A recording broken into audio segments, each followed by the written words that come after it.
কাৰ্যসূচীৰ বাবে আমি শিৱসাগৰ নগৰখনত ভাৰতীয় জনতা পাৰ্টিৰ ৰাজ্যিক সভাপতি দিলীপ শইকীয়া ডাঙৰীয়া, অসমৰ মাননীয় মুখ্যমন্ত্ৰী হিমন্ত বিশ্ব শৰ্মা ডাঙৰীয়া আৰু জিলা সভাপতি বিতুপন ৰায় ডাঙৰীয়াৰ কেইখনমান ফটো সম্বলিত পোষ্টাৰ আমি শিৱসাগৰ নগৰৰ বিভিন্ন স্থানত লগাইছিলোঁ।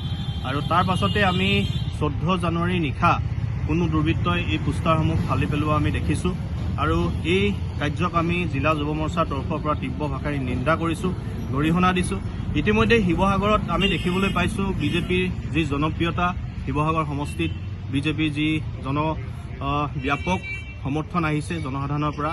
সন্মুখত যিহেতু নিৰ্বাচন আছে, বিভিন্ন বিৰোধী দলে এই কাৰ্য সংগঠিত কৰিছে বুলি আমাৰ সন্দেহ হৈছে। তেওঁলোক বিজেপিৰ সাংগঠনিক স্থিতি দেখি কম্পমান হৈছে আৰু এই যি কাৰ্য কৰিছে তাৰ প্ৰতিবাদত আমি আজি ভাৰতীয় জনতা যুৱ মৰ্চাৰ শিৱসাগৰ জিলা সমিতিয়ে শিৱসাগৰ জিলা জ্যেষ্ঠ আৰক্ষী অধীক্ষক মহোদয় আৰু শিৱসাগৰ জিলা আয়ুক্তক পৃথককৈ 2খন স্মাৰকপত্ৰ প্ৰদান কৰিছোঁ আৰু ইয়াৰ জৰিয়তে আমি দাবী জনাইছোঁ যিসমূহ দুৰ্বৃত্তই এই কাৰ্য সংগঠিত কৰিছে তেওঁলোকক উচিত শাস্তি প্ৰদান কৰিবৰ বাবে আমাৰ জিলা আৰক্ষী অধীক্ষক আৰু জিলা আয়ুক্ত মহোদয়ক আমি দাবী জনাইছোঁ।